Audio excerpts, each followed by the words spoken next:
ആകാശവാണി. നമസ്കാരം. വാർത്തകൾ വായിക്കുന്നത് വിജേഷ്.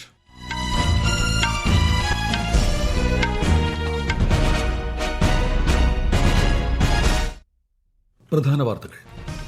പ്രധാനമന്ത്രി നരേന്ദ്രമോദി ഇന്ന് ബീഹാർ സന്ദർശിക്കും. 5900 കോടി രൂപയുടെ വിവിധ വികസന പദ്ധതികൾക്ക് തുടക്കം കുറിക്കും. നിലമ്പൂർ വിധിയെഴുതി. ഉപതെരഞ്ഞെടുപ്പിൽ പോളിംഗ് 74.35%. ഇസ്രയേൽ ഇറാൻ സംഘർഷം രൂക്ഷമായി തുടരുന്നു. വിഷയം ചർച്ച ചെയ്യാൻ UN രക്ഷാസമിതി ഇന്ന് അടിയന്തര യോഗം ചേരും. ഓപ്പറേഷൻ സിന്ധുവിന്റെ ഭാഗമായി ഇസ്രയേലിൽ നിന്നുള്ള ഇന്ത്യൻ പൌരന്മാരെയും ഒഴിപ്പിക്കുമെന്ന് കേന്ദ്ര സർക്കാർ. 5 വർഷത്തെ ഇടവേളയ്ക്ക് ശേഷം കൈലാസ് മാനസ സരോവർ തീർത്ഥയാത്ര ഇന്ന് ആരംഭിക്കും. ഇന്ത്യ ഇംഗ്ലണ്ട് ടെസ്റ്റ് ക്രിക്കറ്റ് പരമ്പരയ്ക്ക് ഇന്ന് തുടക്കം. വാർത്തകൾ വിശദമായി. പ്രധാനമന്ത്രി നരേന്ദ്രമോദി ഇന്ന് ബീഹാർ സന്ദർശിക്കും. 5900 കോടി രൂപയുടെ വികസന പദ്ധതികൾക്ക് പ്രധാനമന്ത്രി ഇന്ന് തുടക്കം കുറിക്കും. റെയിൽവേ അടിസ്ഥാന സൌകര്യ വികസനം, പുതിയ വന്ദേ ഭാരത് എക്സ്പ്രസ് ട്രെയിൻ, നമാമി ഗംഗ പദ്ധതിയിൽ ഉൾപ്പെട്ട വിവിധ പ്രവർത്തനങ്ങൾ, PM ആവാസ് യോജന ഗുണഭോക്താക്കൾക്കുള്ള ആദ്യ ഗഡു വിതരണം തുടങ്ങിയവ ഇതിൽ ഉൾപ്പെടുന്നു. സിവാൻ ജില്ലയിൽ നടക്കുന്ന പൊതുസമ്മേളനത്തെയും പ്രധാനമന്ത്രി അഭിസംബോധന ചെയ്യും. നിലമ്പൂർ ഉപതെരഞ്ഞെടുപ്പിൽ പോളിംഗ് 74.35%. കണക്കുകളിൽ ചെറിയ വ്യത്യാസം വരാമെന്ന് മുഖ്യ തെരഞ്ഞെടുപ്പ് ഓഫീസറുടെ ഓഫീസ് വ്യക്തമാക്കി. വോട്ടെണ്ണൽ 23-ന് നടക്കും. നിലമ്പൂരിൽ ലോക്സഭാ തെരഞ്ഞെടുപ്പിനെ മറികടക്കുന്ന പോളിംഗാണ് രേഖപ്പെടുത്തിയത്. 2024 ലോക്സഭാ തെരഞ്ഞെടുപ്പിൽ 71.28%, 2024 തന്നെ ലോക്സഭാ ഉപതെരഞ്ഞെടുപ്പിൽ 61.46%, വയനാട് ലോക്സഭാ മണ്ഡലത്തിൽ ഉൾപ്പെട്ട നിലമ്പൂർ നിയമസഭാ മണ്ഡലത്തിലെ പോളിംഗ് ശതമാനം. തിങ്കളാഴ്ച നടക്കുന്ന വോട്ടെണ്ണലിനുള്ള മുന്നൊരുക്കങ്ങളും മണ്ഡലത്തിൽ ആരംഭിച്ചു. കൌണ്ടിംഗ് സ്റ്റേഷനായ ചുങ്കത്തറ മാർത്തോമ ഹയർ സെക്കൻഡറി സ്കൂളിൽ 14 EVM കൌണ്ടിംഗ് ടേബിളുകളും 5 postal ballot service vote counting ടേബിളുകളും സജ്ജീകരിക്കും. 263 പോളിംഗ് ബൂത്തുകളിലായാണ് നിലമ്പൂരിൽ വോട്ടെടുപ്പ് നടന്നത്. ഗുജറാത്ത്, പഞ്ചാബ്, പശ്ചിമബംഗാൾ എന്നീ സംസ്ഥാനങ്ങളിലെ 4 നിയമസഭാ മണ്ഡലങ്ങളിലും ഇന്നലെ ഉപതെരഞ്ഞെടുപ്പ് നടന്നു. ഗുജറാത്തിലെ വിസാവ്ദർ മണ്ഡലത്തിൽ 56.89%, കടി മണ്ഡലത്തിൽ 57.8% പോളിംഗ് രേഖപ്പെടുത്തി. പഞ്ചാബിലെ ലുധിയാന മണ്ഡലത്തിൽ 51.33%, പശ്ചിമബംഗാളിലെ കാളിഗഞ്ച് മണ്ഡലത്തിൽ 72.5% പോളിംഗ്. അന്താരാഷ്ട്ര യോഗാ ദിനത്തോടനുബന്ധിച്ച് ഭൂമിക്കും ഏകാരോഗ്യത്തിനും യോഗ എന്ന പ്രമേയത്തിൽ നാളെ രാജ്യത്തുടനീളം യോഗ പരിപാടികൾ സംഘടിപ്പിക്കും. कुछ लोग सोचते हैं योग के लिए फ्लेक्सिबिलिटी चाहिए, लेकिन फ्लेक्सिबिलिटी तो सोच में होनी चाहिए ना कोई बंधन, ना कोई बॉडी टाइप. बचपन हो या 55, व्हील चेयर हो या वर्क फ्रॉम होम, योग सबका हक है. योग जीवन से जब जुड़ता है, एक सहज क्रिया बन जाता है, तो वो प्रति पल उसका बेनिफिट देता रहता है. आइए इस 21 जून हम सब हिस्सा बने अंतर्राष्ट्रीय योग दिवस का और करें स्ट्रेच एंड चिल योग के साथ. ആന്ധ്രാപ്രദേശിലെ വിശാഖപട്ടണത്ത് നടക്കുന്ന പരിപാടിയിൽ പ്രധാനമന്ത്രി നരേന്ദ്രമോദി പങ്കെടുക്കും. തിരുവനന്തപുരത്ത് നടക്കുന്ന പരിപാടിയിൽ കേന്ദ്ര സഹമന്ത്രി ജോർജ് കുര്യനും, കൊച്ചിയിൽ നടക്കുന്ന യോഗാ ദിനാചരണത്തിൽ കേന്ദ്ര സഹമന്ത്രി സുരേഷ് ഗോപിയും, മലപ്പുറം കോട്ടക്കലിൽ നടക്കുന്ന പരിപാടിയിൽ കേന്ദ്ര സഹമന്ത്രി രാംദാസ് അതാവാലെയും പങ്കെടുക്കും. യോഗ ഒരു ദിവസത്തെ മാത്രം പരിപാടിയല്ലെന്നും അത് ഒരു ജീവിത ശൈലിയാണെന്നും കേന്ദ്ര സഹമന്ത്രി പ്രതാപ് റാവു ജാദവ്. യോഗ ജീവിതത്തിൽ ഉൾപ്പെടുത്തണമെന്നും കുടുംബത്തിലെ എല്ലാവരെയും യോഗ പരിശീലിക്കാൻ പ്രോത്സാഹിപ്പിക്കണമെന്നും ആകാശവാണിക്ക് നൽകിയ പ്രത്യേക അഭിമുഖത്തിൽ അദ്ദേഹം ജനങ്ങളോട് അഭ്യർത്ഥിച്ചു. അന്താരാഷ്ട്ര യോഗാ ദിനത്തോടനുബന്ധിച്ച് ഹൈദരാബാദിൽ ഇന്ന് കേന്ദ്ര കൽക്കരി, ഉരുക്ക് മന്ത്രാലയങ്ങളുടെ നേതൃത്വത്തിൽ 24 മണിക്കൂർ കൌണ്ട് ഡൌൺ പരിപാടി നടക്കും. തെലങ്കാന ഗവർണർ ജിഷ്ണുദേവ് വർമ്മ, കേന്ദ്രമന്ത്രി ജി കിഷൻ റെഡ്ഡി, മുൻ ഉപരാഷ്ട്രപതി M വെങ്കയ്യ നായിഡു തുടങ്ങിയവർ പരിപാടിയിൽ പങ്കെടുക്കും. യോഗാ ദിനമായ നാളെ ചെഗൂരിൽ ദിവ്യാംഗ ശാക്തീകരണ വകുപ്പും national institute for the empowerment of persons with intellectual ഡിസബിലിറ്റീസും സംയുക്തമായി സംഘടിപ്പിക്കുന്ന പരിപാടിയിൽ കേന്ദ്രമന്ത്രി വീരേന്ദ്രകുമാർ പങ്കെടുക്കും. കേന്ദ്ര ആഭ്യന്തരമന്ത്രി അമിത്ഷാ ബംഗളൂരുവിൽ മുതിർന്ന BJP നേതാവും മുൻ കർണാടക മുഖ്യമന്ത്രിയുമായ BS യെദ്യൂരപ്പയുമായി കൂടിക്കാഴ്ച നടത്തി.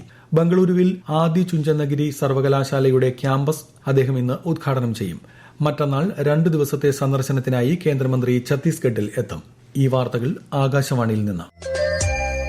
ആകാശവാണി വാർത്തകളും വാർത്താ അധിഷ്ഠിത പരിപാടികളും all India radio news Thiruvananthapuram YouTube ചാനലിലും @all India radio news Thiruvananthapuram Facebook പേജിലും AIR ന്യൂസ് _തിരുവനന്തപുരം ഇൻസ്റ്റഗ്രാം അക്കൌണ്ടിലും @AIR ന്യൂസ് _TVM X ഹാൻഡിലും ലഭ്യമാണ്.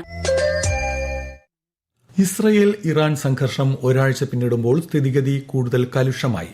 ഇന്നലെ തെഹ്റാനിലെയും സമീപ നഗരമായ കരാജിലെയും സർക്കാർ സൌകര്യങ്ങളും വിമാനത്താവളവും ഉൾപ്പെടെ ഇറാനിലുടനീളം തന്ത്രപ്രധാന സ്ഥലങ്ങളെ ഇസ്രായേൽ സൈന്യം ലക്ഷ്യമിട്ടു. തെക്കൻ ഇസ്രയേലിലെ ബീർഷബയിലുള്ള സൊറോക്കോ മെഡിക്കൽ സെന്ററിൽ ഇറാൻ മിസൈലുകൾ പതിച്ചതിന് പിന്നാലെയാണ് ആക്രമണം നടന്നത്. വിശദാംശങ്ങളുമായി ആകാശവാണി ലേഖകൻ Vinod Kumar. The attack on Soroka Medical Center has sparked strong condemnation from the Israeli leadership. Prime Minister Benjamin Netanyahu and Defense Minister Israel Katz have announced plans to intensify military operations targeting strategic sites across Iran. The Israeli military has already launched strikes on key locations, including Arak heavy water reactor and the facilities in Natanz, as part of efforts to degrade Iran's nuclear and missile production capabilities. Iranian state media confirmed that there is no radiation threat from the Arak facility, adding that personnel had been safely evacuated before the attack. അതേസമയം ഇറാന്റെ ആവശ്യപ്രകാരം UN രക്ഷാസമിതി ഇന്ന് അടിയന്തര യോഗം ചേരും. Iran വിദേശകാര്യമന്ത്രി ഇന്ന് ജനീവയിൽ ജർമ്മനി, ഫ്രാൻസ്, UK വിദേശകാര്യമന്ത്രിമാരുമായി കൂടിക്കാഴ്ച നടത്തും. എന്നാൽ അമേരിക്ക സംഘർഷത്തിൽ ചേരുമോ എന്ന കാര്യത്തിൽ 2 ആഴ്ചയ്ക്കുള്ളിൽ തീരുമാനം പ്രതീക്ഷിക്കുന്നതായി വൈറ്റ് ഹൌസ് സൂചന നൽകി. ഓപ്പറേഷൻ സിന്ധുവിന്റെ ഭാഗമായി ഇസ്രയേലിൽ നിന്നുള്ള ഇന്ത്യൻ പൌരന്മാരെ ഒഴിപ്പിക്കുമെന്ന് കേന്ദ്ര സർക്കാർ. ഇസ്രയേലിൽ നിന്ന് ഇന്ത്യയിലെത്താൻ താൽപര്യമുള്ള പൌരന്മാർക്ക് സുഗമമായ യാത്ര ഉറപ്പാക്കുമെന്ന് വിദേശകാര്യ മന്ത്രാലയം അറിയിച്ചു. ഇതിനായി ഇന്ത്യൻ പൌരന്മാർ എംബസിയിൽ രജിസ്റ്റർ ചെയ്യണമെന്നും നിർദ്ദേശിച്ചിട്ടുണ്ട്. ടെൽ അവീവിലെ ഇന്ത്യൻ എംബസിയിൽ 24 മണിക്കൂർ പ്രവർത്തിക്കുന്ന കൺട്രോൾ റൂം ആരംഭിച്ചു. അതേസമയം വടക്കൻ ഇറാനിൽ നിന്ന് ഒഴിപ്പിച്ച 110 ഇന്ത്യൻ വിദ്യാർത്ഥികളെയും വഹിച്ചുകൊണ്ടുള്ള ആദ്യ വിമാനം ഇന്നലെ പുലർച്ചെ ന്യൂഡൽഹിയിലെത്തി. ഇറാനിൽ നിന്ന് പൌരന്മാരെ ഒഴിപ്പിക്കാനാണ് ഇന്ത്യ ഓപ്പറേഷൻ സിന്ധു ആരംഭിച്ചത്. 2047ഓടെ രാജ്യത്തെ വികസിത രാഷ്ട്രമാക്കുക എന്ന ലക്ഷ്യം കൈവരിക്കുന്നതിൽ യുവാക്കൾക്ക് സുപ്രധാന പങ്ക് വഹിക്കാനാകുമെന്ന് കേന്ദ്ര വിദ്യാഭ്യാസ മന്ത്രി ധർമ്മേന്ദ്ര പ്രധാൻ. വരുന്ന 2 ദശകങ്ങളിൽ ഇന്ത്യയെ ശാക്തീകരിക്കുന്നതിന് യുവതലമുറയുടെ കഠിനാധ്വാനവും ദൃഢനിശ്ചയവും കാരണമാകുമെന്ന് അദ്ദേഹം പറഞ്ഞു. രാജസ്ഥാൻ സെൻട്രൽ യൂണിവേഴ്സിറ്റിയുടെ 9ാമത് ബിരുദദാന സമ്മേളനത്തെ അഭിസംബോധന ചെയ്യുകയായിരുന്നു കേന്ദ്രമന്ത്രി. कोई भी देश आगे जाता है उसकी युवा पीढ़ी की कंधे पे बैठ के, उस युवा पीढ़ी की जज्बा पे जाता है, उस युवा पीढ़ी की बुद्धिमत्ता से जाता है, उस युवा पीढ़ी की मेहनत से जाता है. दुनिया में कहा जाता है न्यू ऑर्डर आ रहा है. जिस प्रकार की जियो पॉलिटिकल सिचुएशन हमारी विश्व में है, भारत अपने आप में निखर के उभर रहा है. ഇന്ന് ആരംഭിക്കുന്ന കൈലാസ് മാനസ സരോവർ യാത്രയ്ക്കുള്ള ഒരുക്കങ്ങൾ സിക്കിമിൽ പൂർണ്ണം. നാഥുല പാസിൽ ഗവർണർ ഓം പ്രകാശ് മാഥൂർ യാത്ര ഫ്ളാഗ് ഓഫ് ചെയ്യും. 36 തീർത്ഥാടകരും കേന്ദ്ര വിദേശകാര്യ മന്ത്രാലയത്തിലെ 2 ഉദ്യോഗസ്ഥരുമാണ് ആദ്യ സംഘത്തിലുള്ളത്. 5 വർഷത്തെ ഇടവേളയ്ക്ക് ശേഷമാണ് കൈലാസ് മാനസ സരോവർ തീർത്ഥാടനം പുനരാരംഭിക്കുന്നത്. ഇന്ത്യയും ഇംഗ്ലണ്ടും തമ്മിലുള്ള Tendulkar Anderson trophy test cricket പരമ്പരയ്ക്ക് ഇന്ന് തുടക്കം. 5 മത്സര പരമ്പരയിലെ ആദ്യ ടെസ്റ്റ് ഇന്ന് ഇംഗ്ലണ്ടിലെ ലീഡ്സിൽ ആരംഭിക്കും. ഇന്ത്യൻ സമയം ഉച്ചയ്ക്ക് 3:30 മത്സരം. രോഹിത് ശർമ്മ, വിരാട് കോഹ്ലി തുടങ്ങിയ മുതിർന്ന ബാറ്റ്സ്മാൻമാരുടെ അഭാവത്തിലാണ് ഇന്ത്യൻ സംഘം ഇന്നിറങ്ങുന്നത്. ശുഭ്മാൻ ഗില്ലാണ് ഇന്ത്യൻ ടീമിനെ നയിക്കുക.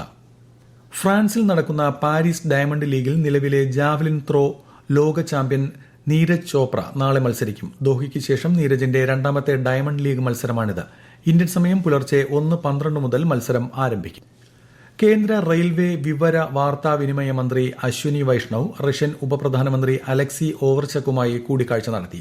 ഗതാഗതം, അടിസ്ഥാന സൌകര്യങ്ങൾ, അപൂർവ ലോഹങ്ങൾ തുടങ്ങിയ മേഖലകളിലെ സഹകരണം ശക്തിപ്പെടുത്തുന്നതിലാണ് ചർച്ചയിൽ ശ്രദ്ധ കേന്ദ്രീകരിച്ചത്.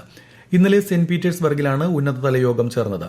റഷ്യൻ ഉപപ്രധാനമന്ത്രിയുമായി താൻ ഫലപ്രദമായ കൂടിക്കാഴ്ച നടത്തിയതായി വൈഷ്ണവ് സമൂഹമാധ്യമത്തിൽ പറഞ്ഞു. സെന്റ് പീറ്റേഴ്സ്ബർഗ് ഇന്റർനാഷണൽ എക്കണോമിക് ഫോറത്തിൽ പങ്കെടുക്കാനാണ് കേന്ദ്രമന്ത്രി റഷ്യയിലെത്തിയത്. പ്രധാന വാർത്തകൾ വീണ്ടും. പ്രധാനമന്ത്രി നരേന്ദ്രമോദി ഇന്ന് ബീഹാർ സന്ദർശിക്കും. 5900 കോടി രൂപയുടെ വിവിധ വികസന പദ്ധതികൾക്ക് തുടക്കം കുറിക്കും. നിലമ്പൂർ വിധിയെഴുതി ഉപതെരഞ്ഞെടുപ്പിൽ പോളിംഗ് 74.35%. ഇസ്രയേൽ ഇറാൻ സംഘർഷം രൂക്ഷമായി തുടരുന്നു. വിഷയം ചർച്ച ചെയ്യാൻ UN രക്ഷാസമിതി ഇന്ന് അടിയന്തര യോഗം ചേരും. ഓപ്പറേഷൻ സിന്ധുവിന്റെ ഭാഗമായി ഇസ്രയേലിൽ നിന്നുള്ള ഇന്ത്യൻ പൌരന്മാരെയും ഒഴിപ്പിക്കുമെന്ന് കേന്ദ്ര സർക്കാർ. 5 വർഷത്തെ ഇടവേളയ്ക്ക് ശേഷം കൈലാസ് മാനസ സരോവർ തീർത്ഥയാത്ര ഇന്ന് ആരംഭിക്കും. ഇന്ത്യ ഇംഗ്ലണ്ട് ടെസ്റ്റ് ക്രിക്കറ്റ് പരമ്പരയ്ക്ക് ഇന്ന് തുടക്കം. വാർത്തകൾ കഴിഞ്ഞു. അടുത്ത വാർത്താ പ്രക്ഷേപണം ഉച്ചയ്ക്ക് 12:30.